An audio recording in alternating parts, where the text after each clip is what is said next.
Welcome back, ladies and DeGents, to the Distinguished DeGents podcast, your one and many home of degenerate gambling. With us losers, I am one half of the Distinguished DeGents. I'm the guy on the left. My name is Steve, Big Bucks of Beta. Joining me, as always, is my co-host, aka the guy on the right, aka the one and only. It is Jason Money Mansman. Money Mansman, happy Saturday to you, sir. Hope you're having a hell of a weekend. Looking forward to this slate of games for week 10. Yeah, absolutely. It was my sister's 18th birthday on Friday. Happy birthday. So happy birthday. Yeah, I've been out and about, having a good time. We actually went to iFly today. Nice. There will be, in the wind tunnel. So that was fun, but now it's time for some football. So looking forward to week 10.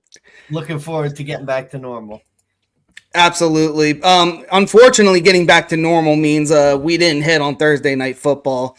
Swing and a miss on the Ravens 6.5. I think we need to talk about this game before we go on. Bengals 34, Ravens 35. Ravens get the money line win. They get the win on a failed 2-point conversion with, I believe it was 5 missed flags on the one play. Bengals do cover the 6.5 dog. The over 53.5 hit. So got 1 unit back out of that. So I'm only down 2 units so far this week 10. Mansman, another Thursday night debacle. Another bad referee performance on Thursday Night Football once again. And not to include, including all the other bullshit flags throughout this game altogether. I mean, God, we've said it before, we'll say it again. When are these refs ever going to be held accountable for fucking these kinds of games up? I mean, Bengals, I'm not going to say they convert if they get another chance, but God, doesn't it feel like that they really just got robbed of fucking getting a very much needed win? I mean, look, the refs, I mean, they're always going to be missed calls, but it's games like these where you just, the NFL refuses to have full-time refs. They refuse to put the money in. And when you have a product this important with this much money on the line, these missed calls and some of these games where it's just brutal, missed call after missed call over and over, you really start to question what's going on. We were never on the right side of that game. Baltimore was lucky to not in the win, I think. 100%. Cincinnati felt like the right side the whole game, and they probably should have won.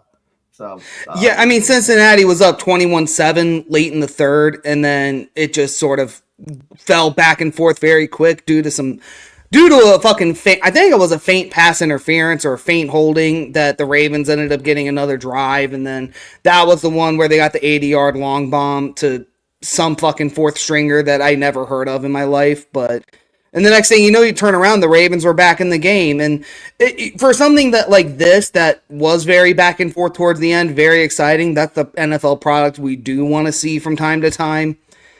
Just felt so phony to have it back and forth. And to be fair, you're 100% right. The Bengals were the right side. The Ravens minus 6.5 was dead in the water from fucking jump. You kind of were hoping, though, like, the Bengals would kick it and go into overtime because then it still had a shot. Not that it would.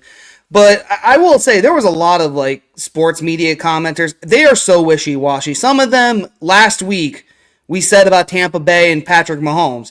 You don't want to go to overtime with Mahomes. You don't want to go to overtime with the Chiefs. Why didn't they go for 2? And then this game, it was like, oh, well, why did the Bengals go for 2 and not go for overtime? They could have had a chance to, win. The Ravens defense wasn't doing it. It's like, well, that's the perfect reason I think you do go for 2.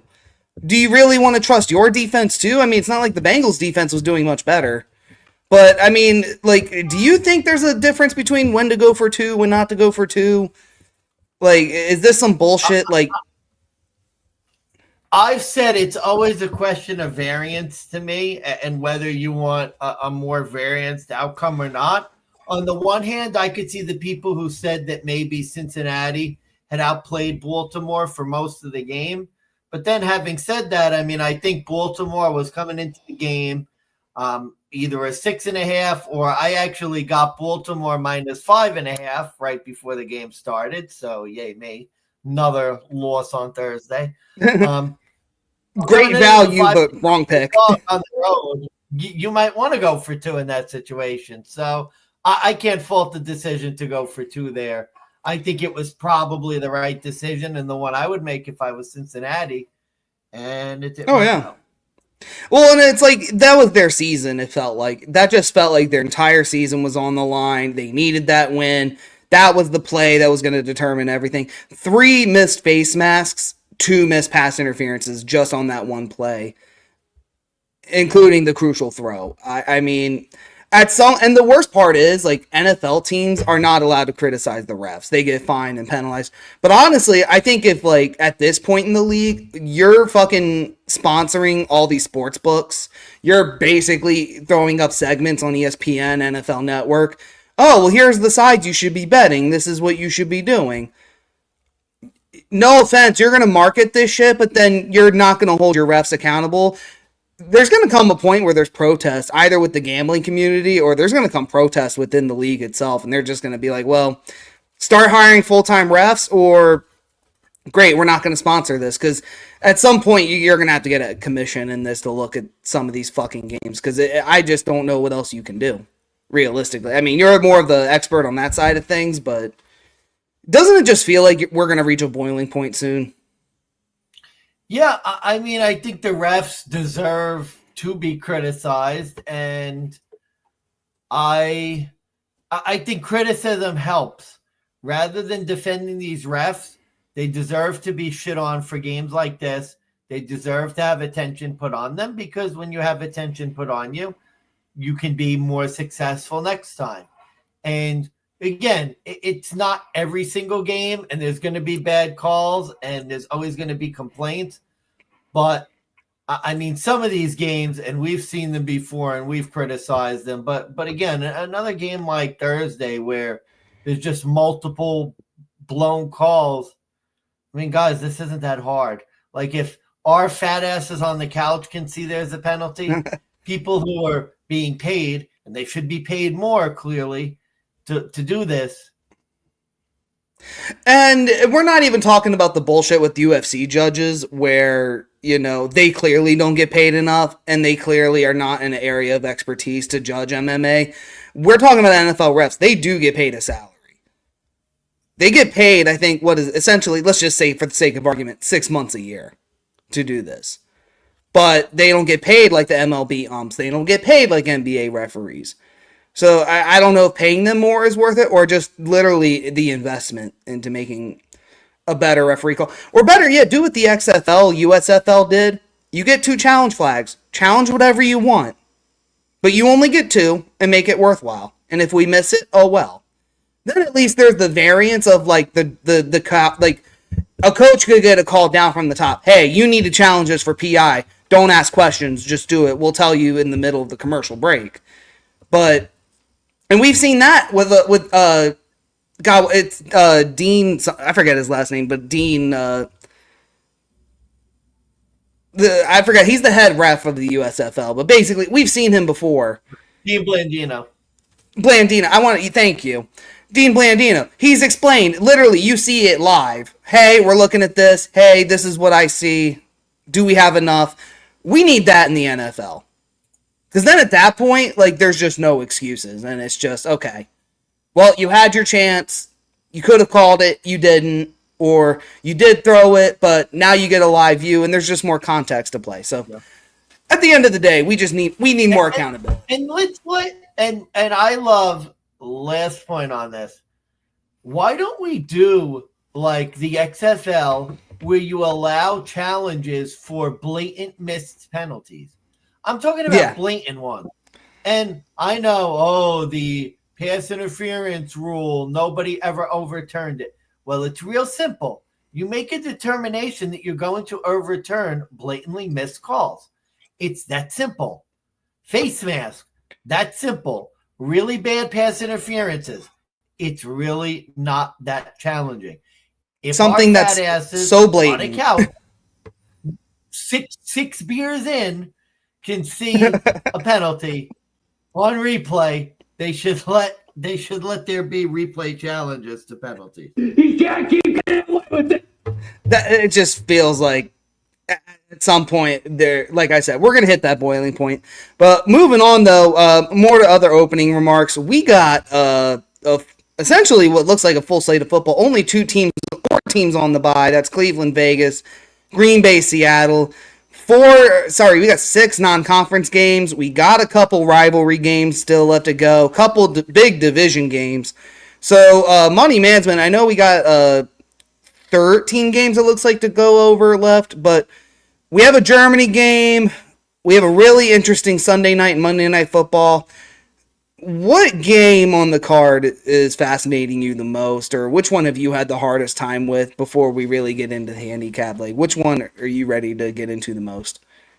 Well, there's I'm really, oh boy, there's a couple ways I could answer it. All I'm going to say is I'm very excited to go over this Broncos-Chiefs game. This is one I've had circled. I have a best bet play on that coming up. It's one of the games like earliest on the card that stood out to me as a potential opportunity. I can't wait to get into that one. Other than that, it's an interesting week. There's a few interesting games just looking back on it. But yeah, I think it'll be an interesting week. Tough week, but hoping to keep the streak alive. 3 straight weeks with profit. I'm hoping to make it 4. There we go. Unfortunately, last week I was down 6.5 units. Still haven't updated my final record though, but we're above 500 for sure. That's the good news. Interestingly enough, there's a couple non-conference dogs I am looking at this week. There's a few. I think this could be the week of the underdog. I think the last few weeks we've been hitting heavy on favorites. This might be the week it turns around in a weird kind of schedule. Not a weird schedule per se, but like weird matchups. This is, and I dub this the look ahead week. You look forward to week 11. Bills, Chiefs, Eagles, Commanders, Thursday night football. God, I was going to say, I know there's more. I think the Lions even have a look ahead too, oddly enough. Did you mention Ravens Steelers? Ravens Steelers is one. Oh, this was it. It was the Packers Bears. That's another one. Battle of the Autofades, Raiders Dolphins. You're looking at that too. That's going to be interesting. You also got Houston and Dallas Monday Night Football for the Battle of Texas. So look ahead week, a lot of look ahead spots. We have another 4 teams heading into the bye as well. Those teams are Arizona, the Giants and the Panthers, and the Tampa Bay Bucks heading into a much needed bye. And you didn't even mention what I think might be the biggest game next week, putting all those aside. Chargers Bengals and what may be an early AFC eliminator game. Ooh. God, week 11 is going to be some good fucking football. There's going to be a lot of good football next week. And this is like a fluky schedule. And like this is like sandwich spot situations where like last week we had the Bills Dolphins. Now you have, a Bills Colts, but now you got Bills Chiefs. So 2 games. We're in that middle of the sandwich spot. So look ahead week was pretty much my title for this. Any thoughts, comments, or do you think this is a look ahead for anyone specifically? Do you think that we had a better title going? I mean, this seemed appropriate for me. Yeah, no, I like it. And this is a tough one because a lot of teams, like games like the Steelers Commanders, where it looks like the teams have look ahead spots, but both of them do. So it's been a little bit of a curious look ahead week, so to speak. But I like the title. This is going to be a big week for some of these teams, especially teams like the Chargers, the Bills, who are maybe going into a bit tougher games next week. I would say the same for the Chiefs, the Niners. Well, not the Niners, because next week I think they host Seattle. But Seattle will be coming off the bye. I think that's going to be very interesting. A lot more interesting games next week. But yeah, this is look ahead week. We got 13 games, and I'm ready to kick this off whenever you are, buddy. So Yeah, man. Let's go get into it. Let's rip into it. All right, starting it off, we have the Germany game for the international series. It is the New Jersey New York Giants. They are traveling to Germany as, I shit you not, 6.5 point road favorites. Minus 270 on the money line. The over-under is 40.5 points. The Panthers plus 6.5, plus 220. Technically home underdog. The Giants are getting 60% of the money on the spread, but the Panthers getting the edge at 55% of the tickets. Money management, I think I went first for Thursday Night Football, so I'm going to start with you, but I'm going to prep you with this. I clipped a little bit of a video we had in our recap, and you basically said, if you want to bet on the Giants, you want to be a clown, go ahead and do it, but it won't be you. So, have you had a change of heart? Are you looking differently at this game? Is this just a contest play purely? Where are you at on this Germany game? Yeah, this is a pure avoid game for me. I told you under no circumstances do I want to bet on the Giants minus 6.5 laying anything ever. The Sharps, I've heard the Sharps, they think this is a really good spot to bet the Giants. I know there's some numbers about the in the international games that the favorites have done particularly well.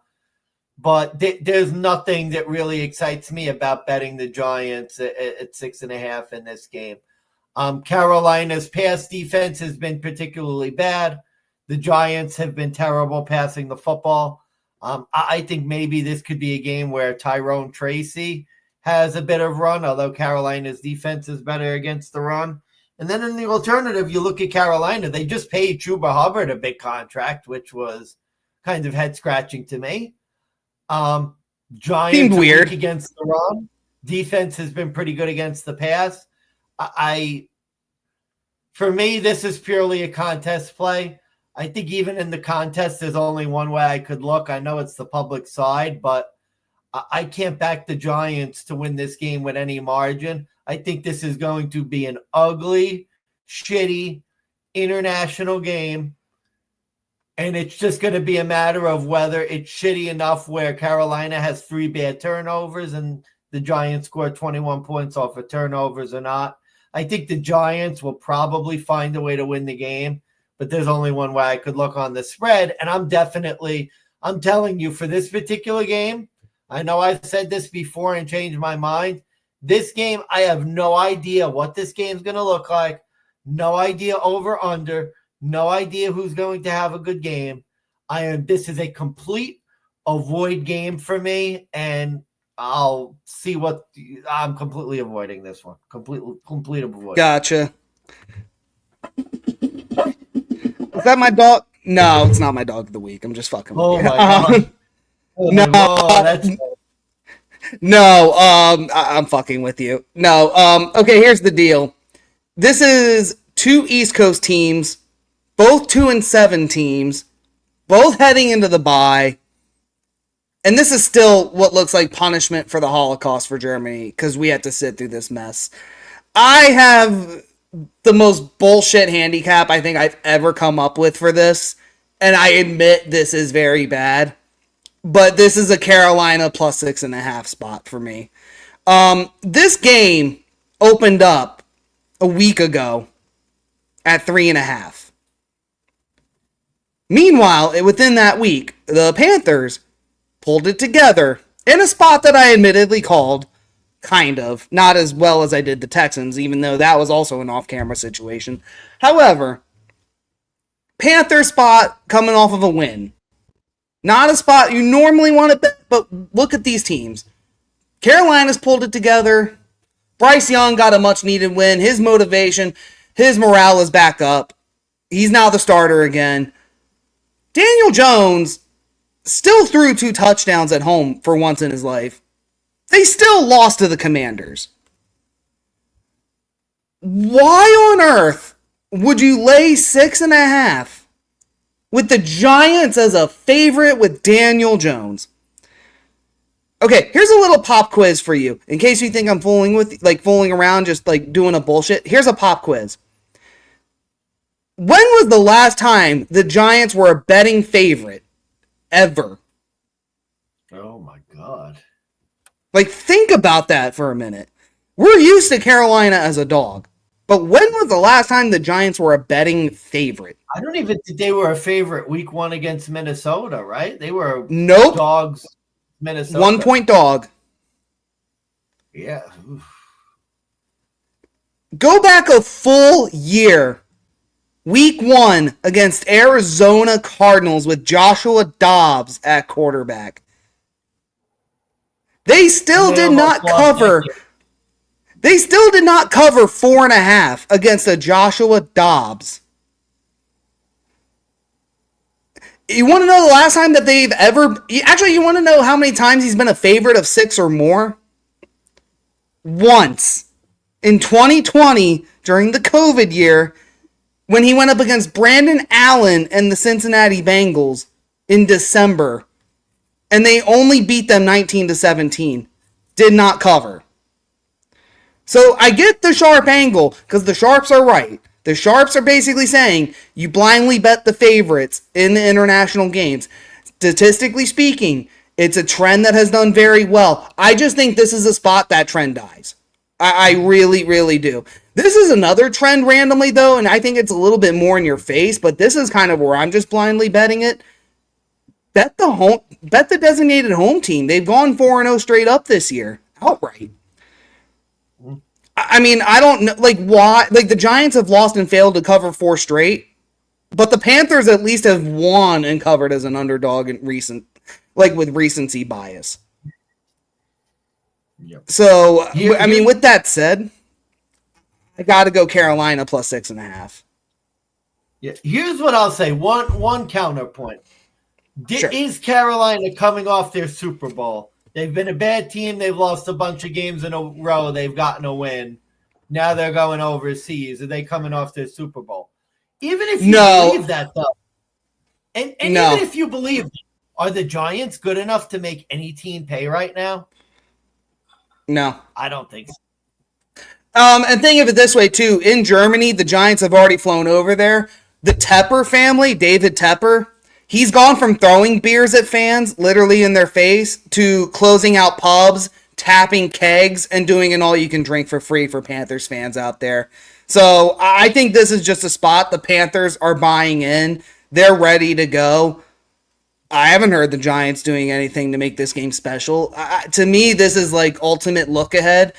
Giants are just looking forward to the bye. They're ready for the season to be done, in my opinion.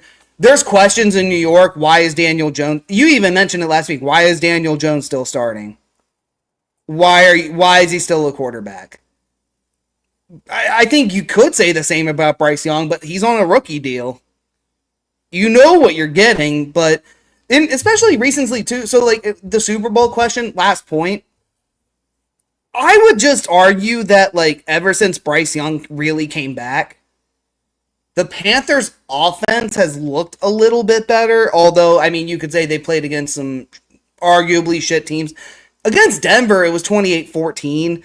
I know it was a backdoor cover. I know it looked bad, but, like, I didn't really think it was Bryce Young's fault necessarily. I think it was more of Denver's offense just did enough to win that game and cover.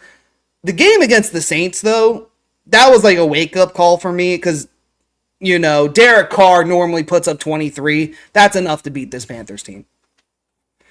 But also, too, Panthers are getting a little bit healthier. I think they're looking forward to the spot. They seem more excited, so not laying 6.5 with Daniel Jones. I can't do it. So, but this is going to be my over of the week at 40.5 points. Only because the Panthers defense, their pass defense still is horrendous. I have Malik Neighbors anytime touchdown plus 110 right now. You may want to hop on that before it gets to minus money. Daniel Jones probably still could throw 2 touchdowns in this game, and 21-20 covers this. I mean, this could be an ugly 21-20 game. Yeah, I think, like I said, I can't really endorse either side of this. The defense is terrible, but at the same time, I could see both teams sputtering on offense. If I had to pick anything, I probably think the Giants will be able to run the ball. I guess that would be the one area I'd look. I mean, the Panthers, I think they've given up the most points on defense at any team in the league. And the Giants offense, I know they're like supposedly ranked 32nd, but they've been scoring a lot lately too. So like, and they have the one running back that was it Tyrone Tracy. Like they've been utilizing him. So now the Giants have a run game too. I think that's going to be key here. So I love the over spot. I just think the number's a little too low. I think it's one of those international primetime bullshit spots where they're expecting teams to die, but I actually think like one team does wake up. The question too. Yeah. Okay. I guess I would lean, if I had to pick a lean, I'd lean under because there could be a lot of running in the game. But that's fair. A lot of running, a lot of scoring. Let's get out of that. All right, we're done with that game and get to some. All right, sorry. One more bullshit game, though. We got the New England Patriots traveling to the Chicago Bears, a 6.5-point road, non-conference road dogs. Steve. I said real football. I'm sorry. We got to get through the Division II NFL games, though. Patriots plus 215 money line. Bears is a home favorite, minus 6.5, minus 260. Over-under is set at shockingly a lower number than the Giants Panthers. It's 38.5 points. Chicago is only getting 52% of the bets on the spread, but they are getting 64% of the money. This is not real football. This is not what we want. I think it's my turn to go first. It's an AFC non-conference road underdog who are 7-10 ATS, 3-14 straight up on the year. Chicago is one loss away from going on my auto fade list. If they lose to the Patriots outright, I think they deserve to be there. But the Bears are coming off back-to-back road spots. Right now, they lost to Arizona and Washington. Those are NFC playoff contenders as of right now, in my opinion. The Patriots, they're coming off of an overtime game to Tennessee where they had the chance to take the lead. They had the chance to win. They couldn't do it. And Pats versus the NFC, I know a lot of these numbers were with Mac Jones, who we're going to get to later in the episode. 1-9 straight up, 1-8-1 ATS in their last 10. And the Bears are at home, which is the most important key for me. With Caleb Williams, they're 3-0 ATS as home favorites. Patriots are no good. I think this is a prime bounce back spot for Caleb and the Bears.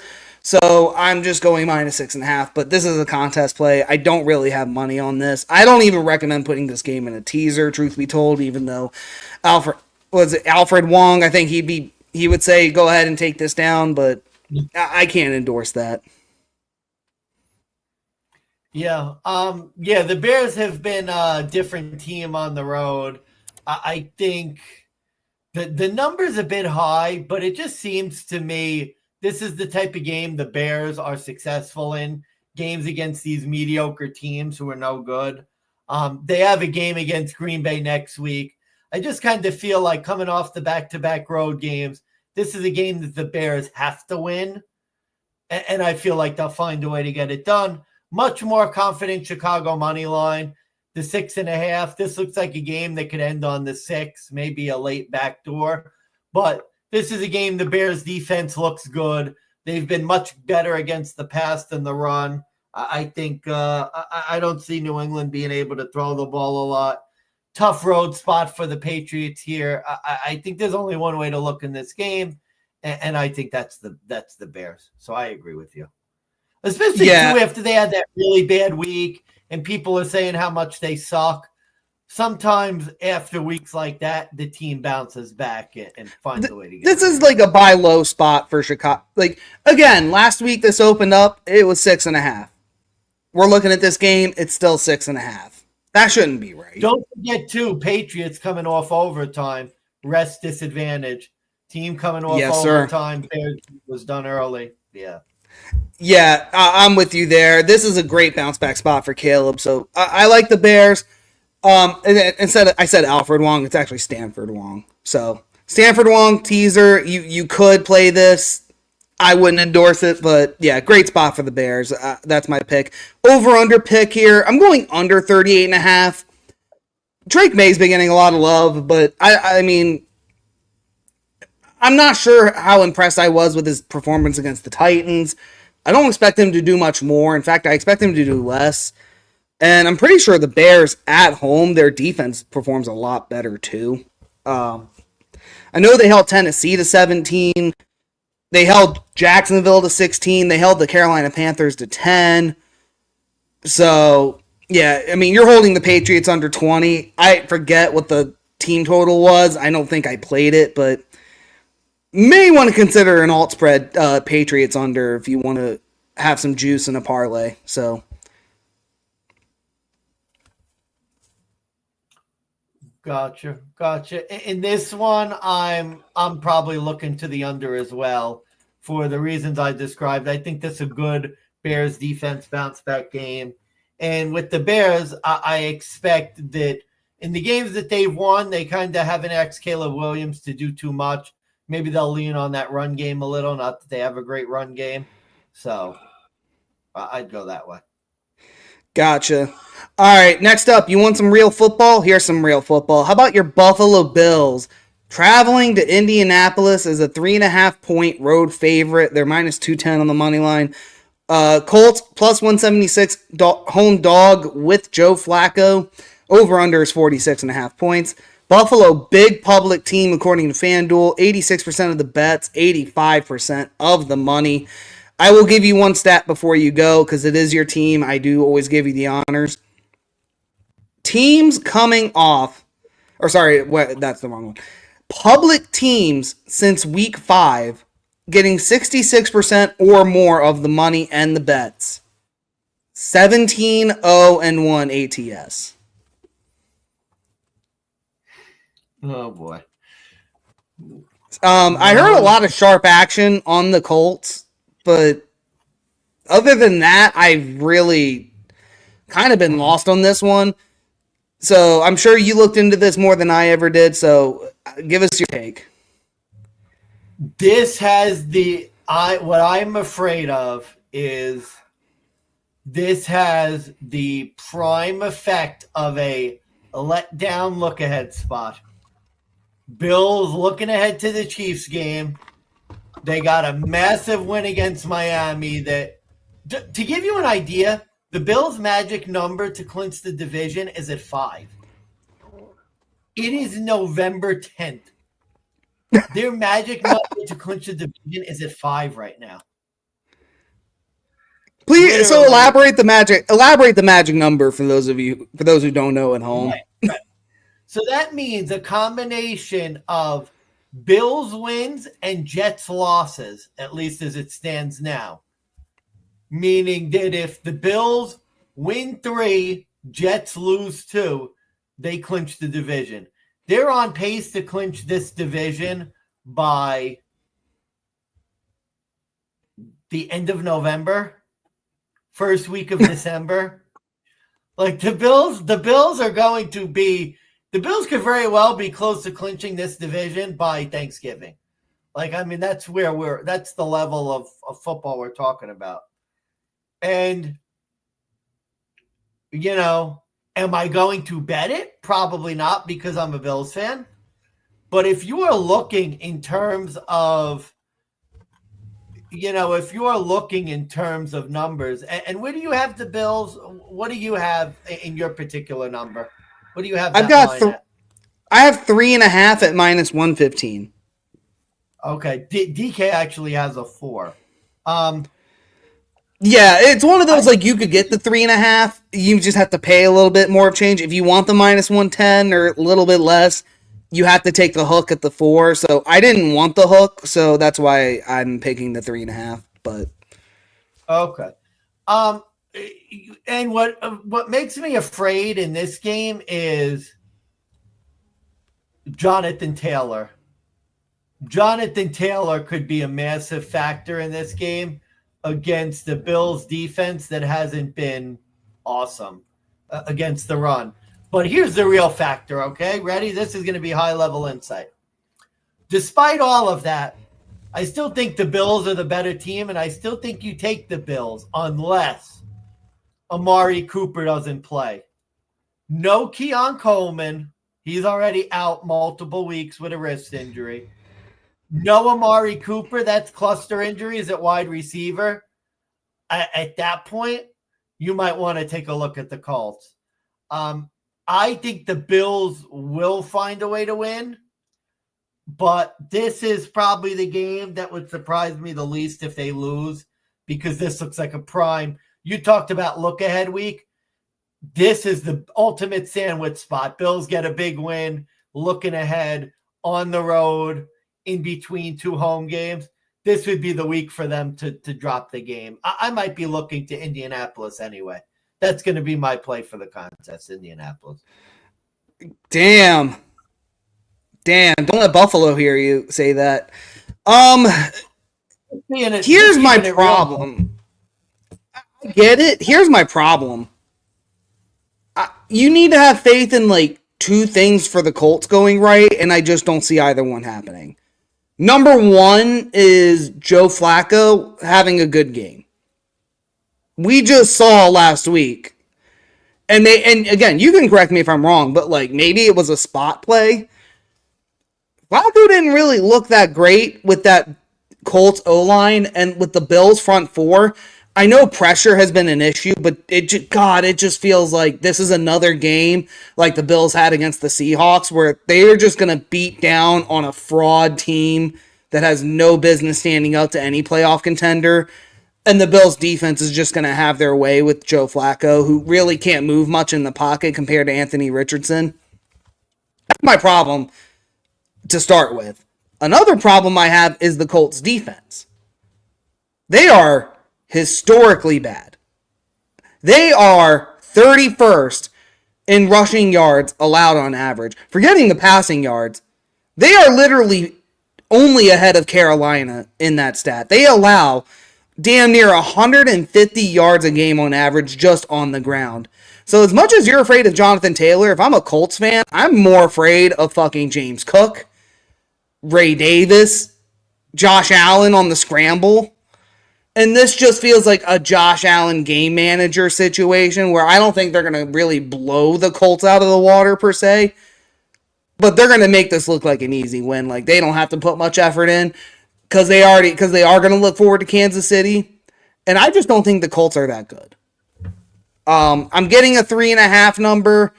I'm going to take that at the hook with 4. For the reasons that you said, I think maybe you avoid it. If it's 4.5 or higher, you can look towards the Colts. I wouldn't bet that. I bet the Bills at -3.5. I have the Bills money line and a 3-leg parlay that's pending right now with 2 other teams. So Bills, like they've lost 2 road games. They lost to the Texans, they lost to the Ravens in back-to-back spots. But in Miami, 31-10. In Seattle, 31-10. In New York, 23-20, where they covered, I think it was as a slight, I'd have to go back and look at the numbers, but I'm pretty sure they were only a slight favorite there. Won and covered. You're getting a low number with, like, I think a same caliber team. So I'm riding the Bills in this spot. Next week, I think with the sandwich spot, we'll see what the number is at that point. But I hope you're right, buddy. I do. It's weird because I do have a feeling the Bills are going to win. I think they can do it. I'm just scared it's going to be close, and it wouldn't surprise me if they lose. I'm hoping not, but God, that Miami win was a very emotional win, and I could just see them laying an egg in Indianapolis. It's in a dome. I think it's in a dome. You came off a divisional game. It was Tua's wake-up game after he came off the injury. You know, they did their best, but it just wasn't enough. This seems like a wake-up game the Bills need before they take on the Chiefs because they know they're coming. So yeah, I mean, what's your over-under?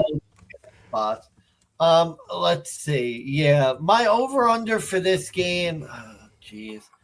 God, I feel like there's going to be a lot of running in this game. And what's our current number? I have 46.5 on mine. As do I. Oh, boy. I have a weird feeling. I feel like this is going to be an over game. It's in a dome. Even though they're running, especially I've seen the Bills give up some big runs. It's really, I think it's going to depend. I think if Amari Cooper plays, I think the Bills offense will be fine. I do think they're going to have success running the ball. Normally that will go to an under game, but I do have a feeling there could be a couple big plays here. I'll take a shot. I'll lean to the over. Same here. I will do the same as well. Over 46.5. Moving on, we are going into Jacksonville, where the Jags are now a 6.5 point home underdog, plus 250 on the money line. No Trevor Lawrence. It looks like we're going to get Mac Jones as the starting quarterback. Vikings laying 6.5 at minus 120, minus 310 on the money line. Over unders 43.5. And Minnesota is also a big public team now. 89% of the money, 83% of the bets. I had a huge handicap here. I was going to make this my fade of the week. I can't do it anymore. I was going to bet Cinderella as a 4.5 point home dog, but really the reason was that it was because Trevor Lawrence is out. I have him as questionable. News reports came out he was unlikely to play. But, I mean, unless that's changed, maybe that's why it moved from 7 to a half, I guess. But I thought he was going to be out. Yeah, according to ESPN, yeah, he's unlikely to play. So, here's the problem. Vikings 4-2 ATS in their last 6 non-conference road spots. But the Vikings have not been playing great since the London trip. After the bye, they lost 2 straight to Detroit and the LA Rams. They barely beat the Indianapolis Colts in a very disgusting, drunkenly played by Joe Flacco Sunday Night Football matchup against the Colts. And it's Sam Darnold, 3-0 straight up in ATS against the AFC, but this just felt like a bad trap spot. The problem is now it's Mac Jones at quarterback, who's not only still unproven in Jacksonville and doesn't appear to be any much better. He went 3-10 straight up against the NFC in his career. He's 0-11 straight up at home. 2-4 ATS as an underdog versus the NFC.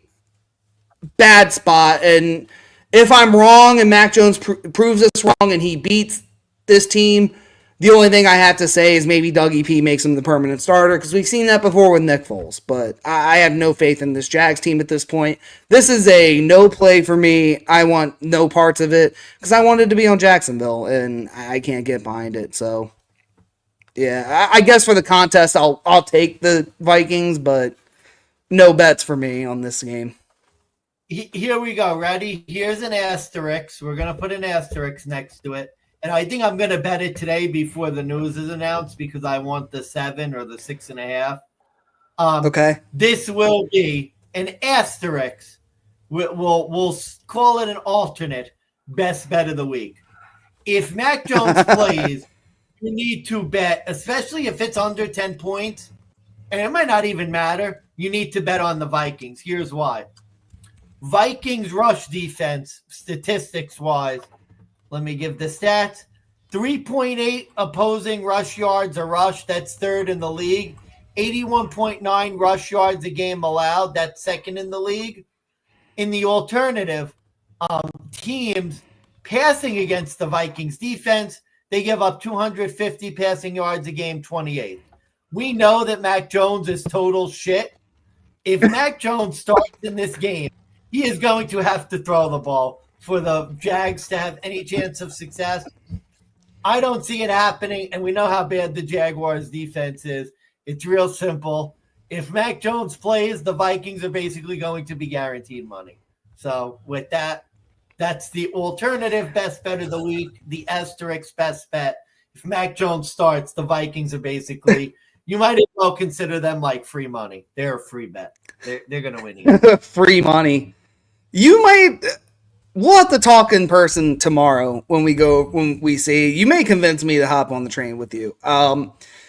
My concern is this a Patriots stat or is this a Mac Jones stat? That was my problem going into this, because don't you remember? I could be wrong, but wasn't there preseason talks? Mac Jones looks good. Mac Jones looks like he could be an actual competitor.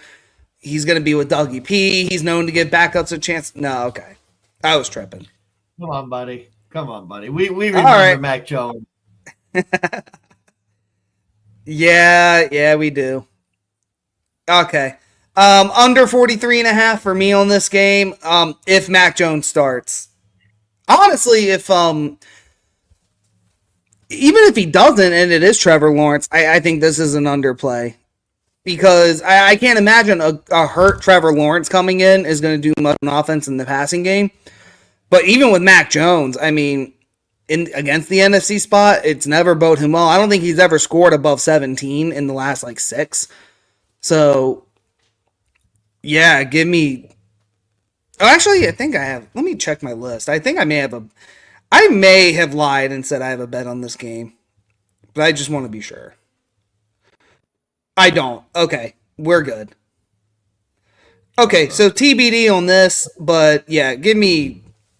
I'll take the Vikings minus 6.5 in contest, but I don't know if I'm going to bet Here's the one I like: the Jaguars under 17.5 minus 118 on DK. You hit that bad boy with the quickness.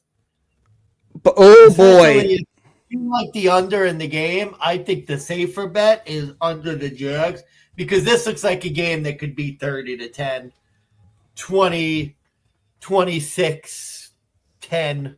I don't see the Jags doing anything. I mean, even with the bum Trevor Lawrence playing, much less if Mac Jones starts against this defense, like I said, I don't think they're going to be able to run the ball. I think they're going to have to throw it, and I don't see Mac Jones being able to consistently throw the ball, getting blitzed like, the Vikings are going to blitz. You know what? You're talking me into this. Mac Jones, so I think team total under for the Jags would be. You're talking me into it. As well, but definitely. Let me see. 17. What's the team total here? Oh, that can't be right. 16.5? 17.5 is the team total for the Jags. Yeah, I'd want to go under 17.5. I don't know the 16 because I do think that it's possible it ends like 30-17, 31-17. Maybe not the Patriots, the Jags get like a garbage touchdown. Oh wait, did I fucking lie? Of course I probably did. I do. I actually have that number live. Jacksonville under 17.5. You're 100%. Yeah, so I endorse. We're just gonna. Oh, there we go. Nice. Listen to Money Mansman. I already bet this before the show, so yeah, we're good. All right, moving on. Yeah, we're not fighting yet. We might fight on this one, though. Denver Broncos. Here we go. They are now 7.5-point road dogs, division road dogs, plus 300 on the money line. We're going to Kansas City and Patrick Mahomes, who is coming off the Monday Night Football overtime win. They're minus 375 on the money line. Over-under is set 41.5. The Chiefs have won 8 in a row. The Broncos are coming off of a embarrassing Ravens game, and the Chiefs are getting 56% of the bets, and they're getting 73% of the money. Whoa, oh boy. The sharps are all over. Sharpies are all over the fucking Chiefs. Not what I've been hearing. This looks a lot like public money. A lot of the sharps I've been listening to have been all over the Broncos, believe it or not. And especially my favorite sharp podcast, the SGPN guys. This is what they call a close your eyes special. This is a team that was catching points last week. They underperformed the spread by 30 or more, and they're now catching points once again. Correctly and appropriately, but they are catching points. Oh boy. I did not have the balls to make this my fade of the week. But I am going to martingale the Denver Broncos, and I martingaled them at 8.5, which I'm praying to Christ that comes into play because it's a 2-unit play. I didn't want it to make a 2-unit play, but like I said, with the martingale method, if you lose first time, double it and try again. And I think this is just as good of a spot to do it. Looking back, I may have reconsidered playing Baltimore minus 9.5. Probably should have. Probably should have. Your old man, though, probably would have played the Broncos here, too. Bad team. Not a bad team, but team coming off a real bad loss, getting points again the next week. That was his tried and true method. Teams that have lost by 30 or more that are a dog the next week, I have 103, 61 and 8 ATS, about a 62% clip. The Chiefs are coming off of short rest, not just from Monday Night Football, an overtime Monday Night Football game, and Patrick Mahomes has a serious ankle injury that did not look good. Not that it'll matter on the money line, in my opinion, but I think at the 8.5, when it was a key number, that was clutch. It's a 7.5 now. I still think you do take the Broncos at plus 7.5. If you look, Broncos in the last 7 against the Kansas City, Denver would have covered this number in 6 of the last 7. And Denver actually covered in 5 of the last 7 matchups against Kansas City as a big dog. I don't ultimately know if Bo Nix and Denver stands a chance to win this one outright, but I just think that on the spread, you're kind of getting a normal Chiefs-Broncos number, but I don't think there's anything really normal about either of these teams. And really, you could say it's a spot play, but I found this little bit of tidbit that I did bet on. I'm going to endorse this one. Go Broncos first quarter on the spread. Plus 1.5 right now at plus 100. The Broncos in the last 5 road games, they've won the first quarter 4-1 ATS. The Chiefs are also known to be really slow starters. They've only won 2 first quarters all year, and that was both on Monday Night Football against the Saints and the Bucs. All other games, they were either behind in the first quarter or they were tied. So you look at this, the Chiefs took advantage of a bad Bucs team with no Chris Godwin or Mike Evans and the Saints defense. The Broncos, despite the real bad loss last week, I think is a significant upgrade in defense.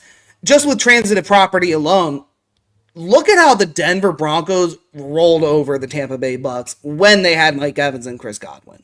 I know I said that last week with the Ravens, but the Ravens are the real fucking deal. I think the Chiefs, they are a playoff contender. I think they are for real.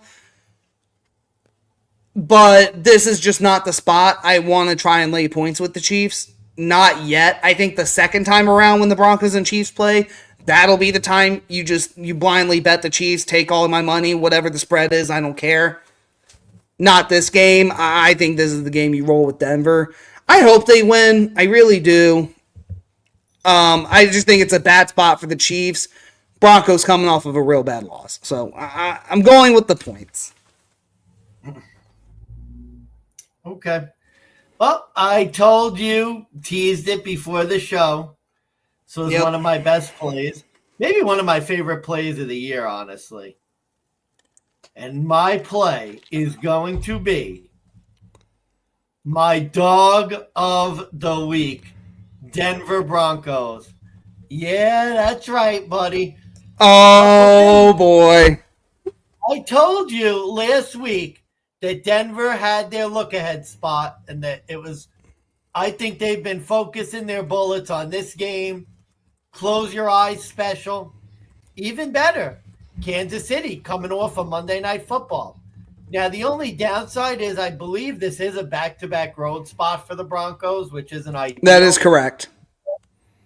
Mahomes has struggled against the Broncos before. Denver's defense is very good.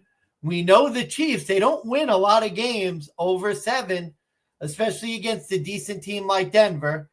Now, I expect Denver's offense, it'll be a little bit of a slog. Kansas City's got a good defense. But remember, Kansas City's playing Buffalo, too, in one of their most important games of the year in Buffalo, a team where, let's be honest, in the regular season, the Chiefs have struggled to beat the Bills. This seems to be a perfect sandwich spot against the Chiefs. Denver's catching a lot of points. I don't know if Denver's going to win. There's a part of me that kind of wants the Bills to give the Chiefs their first loss of the season. But it would not surprise me if the Chiefs lost to the Broncos and Bills back-to-back weeks. I've got a good feeling about this Denver team. I think their defense is going to be strong. This is my Denver dog. Broncos. Old Right, Simpsons baby. clip. Give me the Broncos over a touchdown. I think they could win this game outright.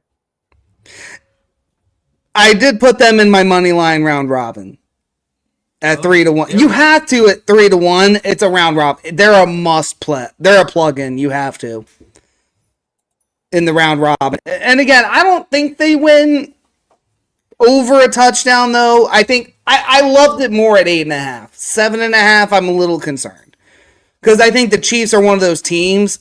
They could convert the 2 points, or the refs. You know the refs. They'll throw the flag for Mahomes. They'll throw the flag for Kelsey. They won't do it for the Bengals, but they'll do it for that team. It'll be 14-11. That's for sure. Oh, 100%. Especially too, if the Chiefs can go into Buffalo undefeated, yeah, you're going to get no calls this week, buddy. Yeah, exactly. So I don't know, man. I don't think we're going to get any calls. I just hope we don't need to resort to that.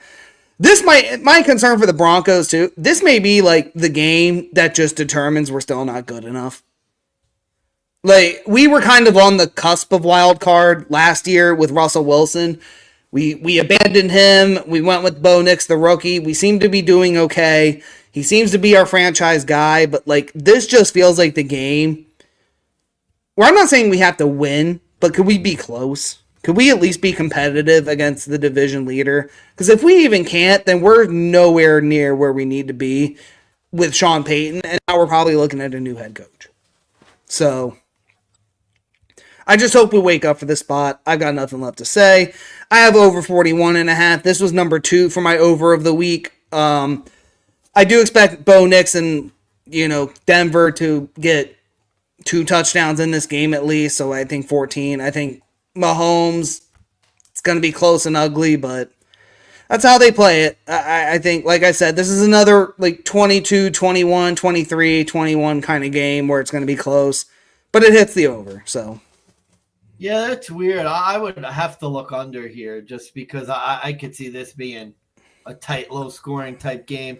I know maybe I know Baltimore scored a lot last week, but I think Denver hunkers down for this game.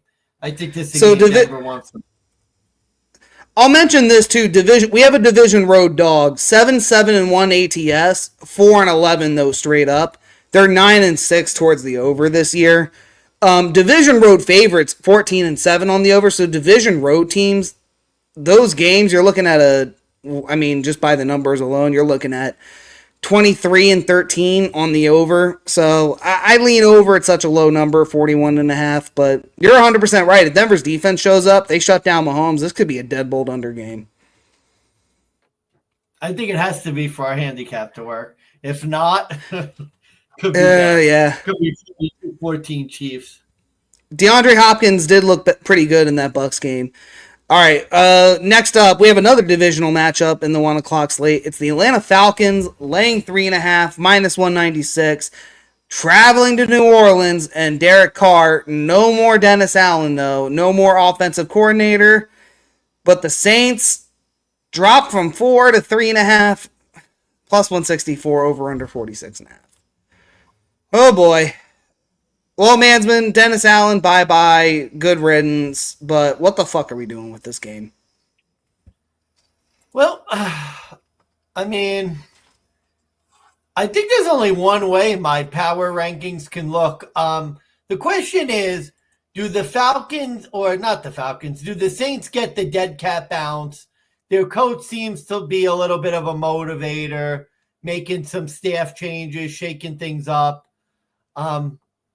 Division game, maybe the Saints get up for it, but at 3.5 points, there's really only one way I could look at this game, and that's the Atlanta Falcons. I just think Atlanta's the better team. Say what you want about Dennis Allen, I just don't think the Saints are like a good team.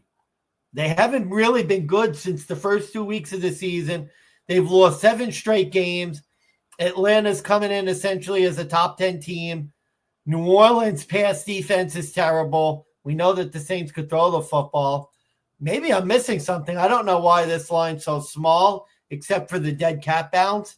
But this is the type of game for me. I'm going to try not to overthink it. I'm just going to play the Falcons. Ready? Here's what you need to know. Kirk Cousins is 7-1 against the NFC South since 2021. There it is. That's all you need to know. And this is 3.5 points. Are you? Oh my God, are you fucking kidding me? This shit ass Saints team. If I hear one more fucking sharp, if I hear one more sharp better, bring up a dead cat bounce argument to bet this Saints team, I will fucking lose my mind. This is the same New Orleans Saints team that lost to Bryce fucking Young. And you think firing Dennis Allen is going to bring the dead cat bounce up? Like, at 3.5 fucking points. Not against a team as good as Atlanta. It's a good team, remember. And what pisses me off, is that Atlanta couldn't cover 2.5 at home against this shit team. And now I'm asking them to lay 3.5 on the road. But they're 3-0 ATS and straight up on the road this year. And Derek Carr, he's 3-0 straight up in his last 3 at home against division opponents. But I'm not taking anything lower than 7 with Derek Carr until proven otherwise. I don't want no dead cat bounce with a Derek Carr when he has no Marshawn Lattimore because he got traded, no Chris Olave, no Raheem Shaheed because he's injured, no guard Lucas Patrick, so the O-line's fucked. Why is this only a point of difference with none of those guys on the field? I'm confused. I'm with you. This is Falcons or nothing, 3.5. That's it. I will get so pissed off if I hear one more sharp. Well, this is the dead cat bounce. This is where you bet the New Orleans Saints. I'm like, really? Because I heard that with the fucking Broncos game, and then they got rolled. Well, I heard that with the Carolina Panthers. Well, this is the spot, and they fucking got rolled by Bryce Young. Really? We're going to do this again, but with Kirk? No. This is a dumbass fucking handicap of the dead cat bounce. And by the way, that stupid handicap too. The Jets, the dead cat bounce with firing Robert Saleh. I'm pretty sure they lost the week after, if memory serves correctly. I mean, who else got fucking fired? Who else has been fired this year? Like, I'm trying to think. Or who else got anyone else. I think Dennis Allen was the second. Oh, Bryce Young when he got benched, but that was Andy Dalton against the Raiders. Like, and they were getting 6.5. That made sense. Against this shit team, that's the difference. Atlanta's been a good team, and the numbers just there's really no support for the Saints doing anything except the dead cat bounce. Like that's literally your entire handicap because there's nothing else to support the Saints being competitive in this game. Certainly not to the number that it is now. No, not at all. And for that argument too, 46.5, it's a weird number. I picked under 46.5. I know these games tend to go over. I know it's close. I know this is a spot Derek Carr does tend to show up. This, to me, just has 26-20 written all over it. Like 20-20, last second throw in the red zone, and Kirk Cousins gets it. Like that to me is what support your handicap though. That would be a dead cat bounce. I don't see the Saints being close in this game. 34-14 maybe. I was thinking like 27-10. Like they just shut down Kamara and the Saints die. Like that to me. Yeah, I think you're okay, let me rephrase it. I think best case scenario, say I'm wrong about the dead cat bounce, this still looks like 26-20. I think my scenario, you're looking at like 28-10. If you're lucky. 28 to could be 28-6. Like, could just be the shit game of the week. I got nothing left to say. I don't want to talk about the Falcons or the Saints anymore. I'm done. This looks like an over game to me, to tell you the truth. Falcons defense has struggled a little, but my thing is really I'd be looking Falcons over because the Saints defense, if you're going to look for anything over under, I'd look over Falcons because Saints defense has been dreadful, and they're not good against the pass. And I know they're going to get, okay, new coach, everyone's going to be motivated, but Bo Nix scorched this team.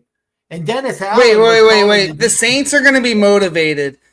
They had 9 million. I mean, don't get me wrong. I know on Twitter, like, there was apparently Saints media being like, a lot of Saints players hated Dennis Allen. Really?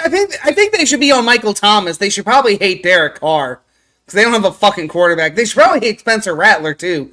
Not like he did a goddamn thing. No receivers. No receivers. No O-line. No corners. Like, they're gonna traded. They're gonna get rocked. I have a feeling. Saints all the way, or sorry, Falcons all the way. Excuse me. All right, moving on. Before I get more mad, the 49ers are traveling to the Tampa Bay Bucks as 6.5-point road favorites, minus 300 for the Niners. The Bucks are plus 245. Over under is 50.5 points. Niners getting a lot of public money, 71% of the money, 54% of the bets. It's the return of C-Mac. That's all I need to know.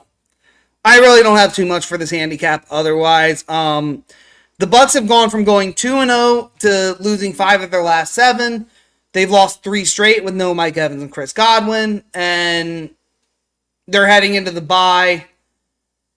Teams last week heading into the bye went 0-4 straight up in ATS. This just seems like a lay down and die spot for the Bucks. They regroup during the bye. They get Mike Evans back week 12. That's all I got. Give me the Niners. Yeah, Niners coming off the bye. Tampa going into the bye. Tampa coming off a Monday Night Football game where they lost.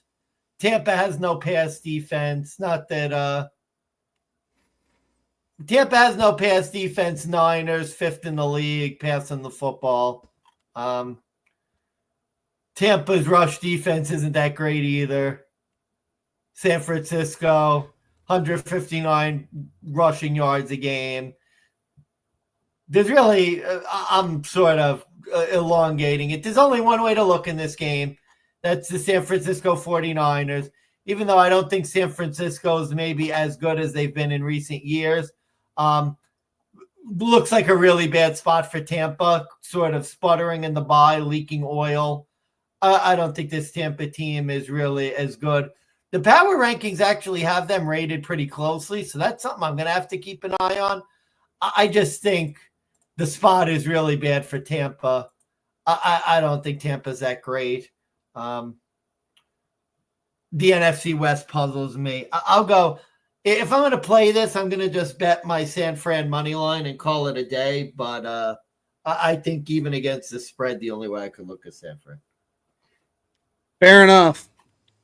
And I'm currently fixing the ticker. I thought I had it saved to everything updated, but I'm not sure what happened there. So I'm going to work on that while Money Management gives his next handicap. It is the last 1 o'clock game on the slate. It's the Pittsburgh Steelers catching 2.5 points on the road, plus 126 on the money line, going to the Washington Commies, a.k.a. the Commanders, a.k.a. the Redskins, a.k.a. the football team. Washington Redskins, go f*** yourself. They are laying 2.5 minus 148. Over under is 44.5. Getting 51% of the money and the tickets. Mansman, your thoughts and concerns with this game? Yeah, you got me at one of my toughest games. So my initial inclination was, let's go with the Pittsburgh Steelers because the Pittsburgh Steelers are an underdog. Washington's got a big game with the Eagles next week. Thursday night look ahead. Thursday night spot look ahead. I really feel like Washington's the better team. Pittsburgh also has a big look ahead spot as they play the Ravens next week. Checking my team rankings right now.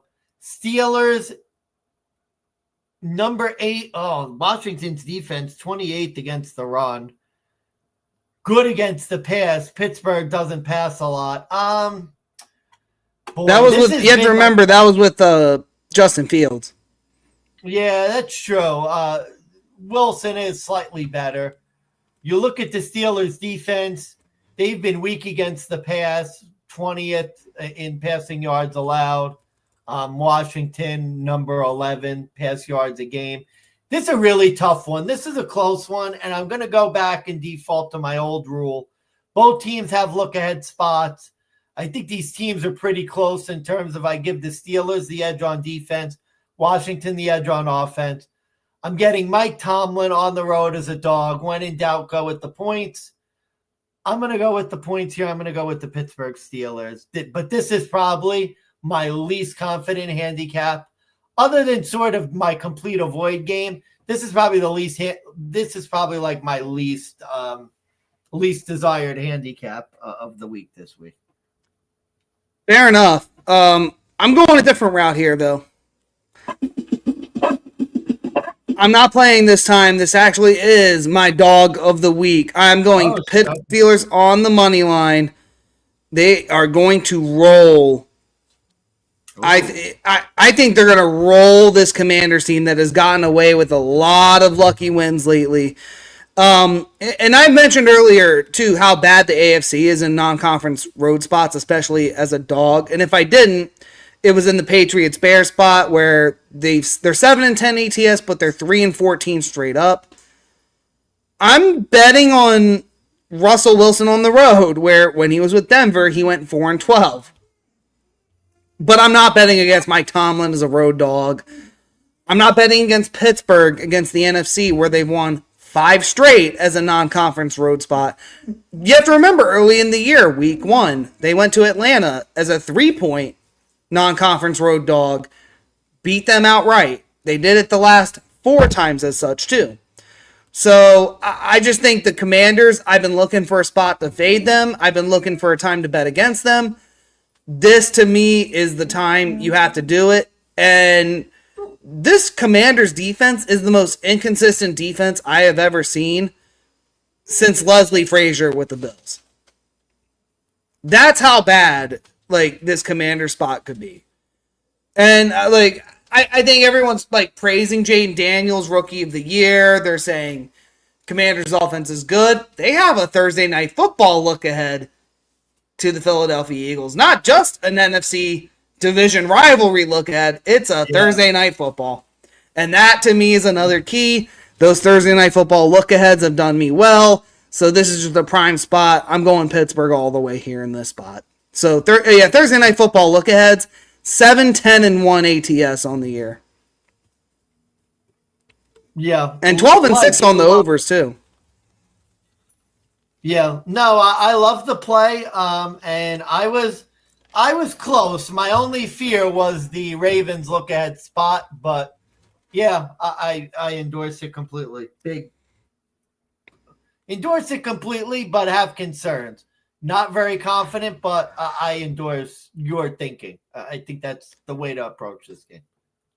Yeah, and as far as the over-under total, it's close, but I'm riding the trend, so I'm going over 44.5 here, just because those non-conference games, I mentioned earlier how they tend to go over anyways, but the Thursday night football look-ahead teams too, they're 12-6 on the over. 44.5, so I'm just kind of riding the wave there. I think Pittsburgh's offense has been looking a lot better with Russell Wilson. I think Commanders' offense, you can't really discount them. And like I said, I think for this to work, I think this is a Commanders' defense letdown spot where they just give up 30 burgers plus to Russell Wilson and company. So I think 44.5 is a very reasonable number. I'm going with the over.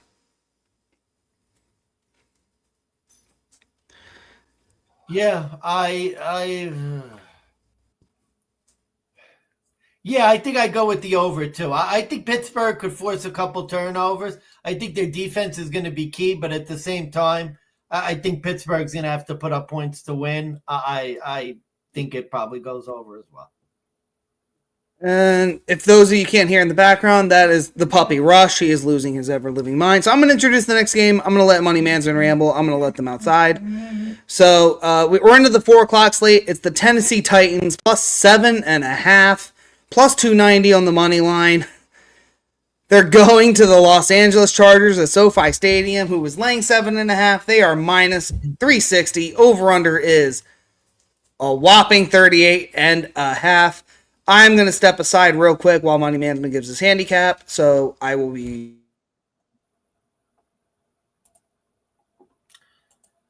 Gotcha. Okay, so Big Buck Sabata is gone. This is a shame that he's not here. He's going to have to come back because this is my best bet of the week. The LA Chargers -7.5. And it's real simple, folks. The Chargers are a well-coached, well-run, organized football team, and the Tennessee Titans are an absolute dumpster fire. They can't do anything right. The Chargers defense is basically number one scoring defense in the league. They're top 10 against the run and pass. This Titans team can't tie their shoes together. And I just think that the Titans, or not the Titans, I think the Chargers are going to find a way to get enough points to win this game. I don't think it's going to be a lot of points. This seems like a deadbolt under game to me. But looking at it, I think all the Chargers need to do is do enough to stop the Titans. I think they'll be easy. I think it'll be easy enough to do it. It would not surprise me if the Chargers are able to take advantage of some of the special team woes for the Tennessee Titans. Tennessee coming off an overtime win, going on the road, really bad spot ATS. Give me the LA Chargers. I think this might be 2 weeks in a row where the Chargers are my best bet of the week. Oh my God! This is your confirmed best bet, not your asterisk best bet. This is my confirmed best bet of the week. The Titans are terrible. Discount Josh, Mason Rudolph. I don't care who it is. The coaching advantage is going to be sizable in this game. The Titans are going to get their doors blown off. I think it could just be 20-3. I don't even think it's going to be high scoring. I could just see this 20-3 Chargers win easily. Wow. So, believe it or not, this is not my best bet of the week. Here is what I will say, though. You probably gave a lot of the points too.